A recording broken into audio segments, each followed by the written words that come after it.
prometimos, seguimos el diálogo en nuestra sala, en nuestro estudio en vivo, con el vicepresidente del Instituto de Historia de Cuba, doctor en Ciencias Históricas, Elvis Raúl Rodríguez, a quien reitero las gracias por acompañarnos. Doctor, quiero aprovechar su presencia, Elvis, para acercarnos a la historia del socialismo en Cuba. ¿Se ha podido establecer si hubo realmente manifestaciones anteriores a la fundación del primer partido comunista allá por el lejano 1925? Sí, la sociedad humana, y en particular la cubana, siempre estuvo al tanto del desarrollo de las ideas y del pensamiento político, a pesar de ser una isla y no formar parte de un continente, como es lógico. No quiere decir que el ideal revolucionario, el ideal de transformación no estuviera presente. Cuando usted coge la historia de Cuba, usted ve que desde el siglo XIX y antes ya habían manifestaciones de ideas socialistas y habían personas que se dedicaron al pensamiento revolucionario y de transformación socialista.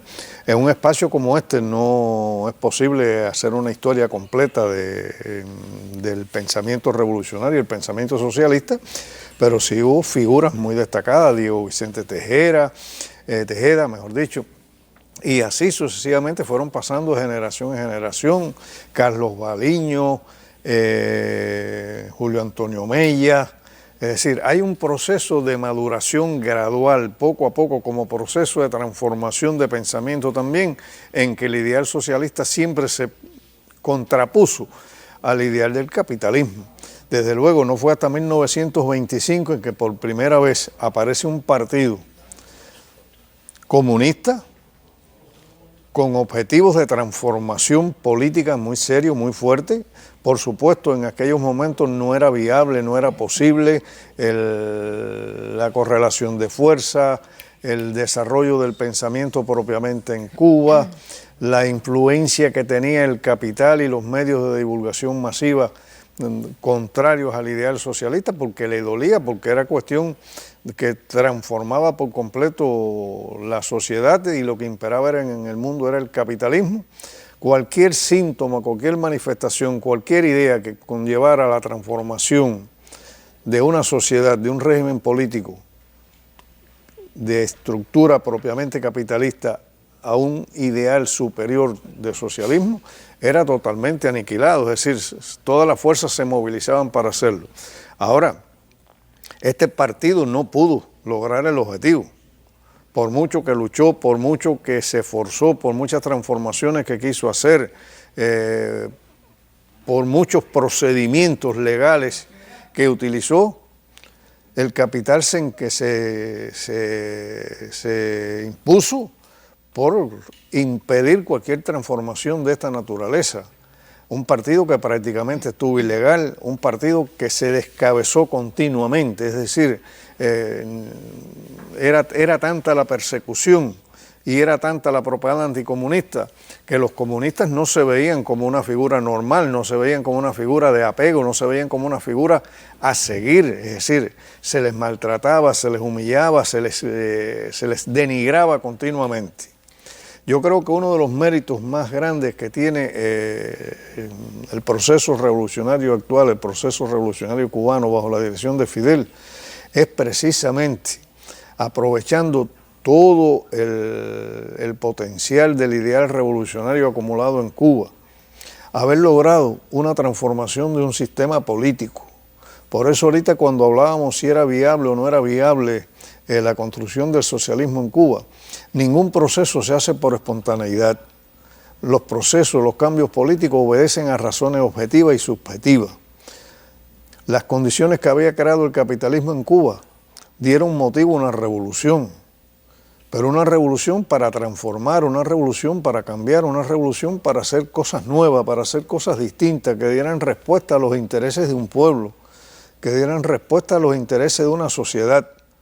Precisamente por eso, cuando se proclama el carácter socialista de la revolución, lo hablábamos ahorita, hay un apoyo, porque el pueblo está cansado de vivir en el capitalismo, el pueblo está cansado de vivir en el sistema que estaba. No hay educación, no hay salud, no hay infraestructura social, no hay un desarrollo económico, no hay atención, el ser humano prácticamente no es un ser humano. Es decir, el país no tiene riquezas propias, todas son apropiadas por el capital extranjero. Por eso, cuando se declara el carácter socialista de la revolución, el pueblo se ve identificado con lo que se está haciendo. Es decir, no hay un problema de imponer un sistema, no es un problema de poner por la fuerza, de cambiar por la fuerza. Yo creo que una de las características que ha tenido la revolución cubana es el protagonismo del pueblo. Ya. Doctor, en un contexto de anticomunismo y guerra fría como el existente, entonces, hablar de comunismo era como un poco blasfemar, ¿verdad? ¿Cuánto influyó entonces este contexto en la actividad que pudo desplegar ese primer partido comunista cubano? Yo lo decía ahorita, el partido hizo un esfuerzo muy grande, sus publicaciones, no pocas, su labor a través de las mesas redondas, a través de la prensa, a través del contacto diario con las personas, realizó una influencia muy fuerte, pero no tenía todos los recursos para llegar a todo el pueblo. Entonces, quien prevaleció en esa campaña no fue el ideal socialista, fue precisamente las campañas contrarias a ese ideal que se orquestaban, se pagaban. La propia 1010 fue saqueada, que era la institución de una emisora del Partido Socialista Popular. Es decir, había persecución, había interés en silenciar el partido, en callar la voz del partido, en denigrar a las principales figuras del partido. Precisamente por eso coincido con usted, Dianela, cuando habla de cómo eran vistos los comunistas, cómo era visto el partido, cuál era la concepción humana que tenía de un comunista. Se hacía todo lo posible por denigrarlo, por silenciarlo, porque no tuvieran capacidad para influir en los demás y nadie quisiera parecerse a ellos. Es decir, la prensa, la radio, la televisión, todos los medios de divulgación masiva en manos de la burguesía trataron de influir por todos los medios por eliminar una nueva opción. Por eso reitero, yo creo que el mérito histórico de Fidel radica precisamente en eso, en demostrar con los hechos, en demostrar con la obra de la revolución, en demostrar con las transformaciones de la revolución. Nada mejor que la transformación económica, nada mejor que la transformación social, nada mejor que el sentirse tratado, el sentirse protagonista de un proceso que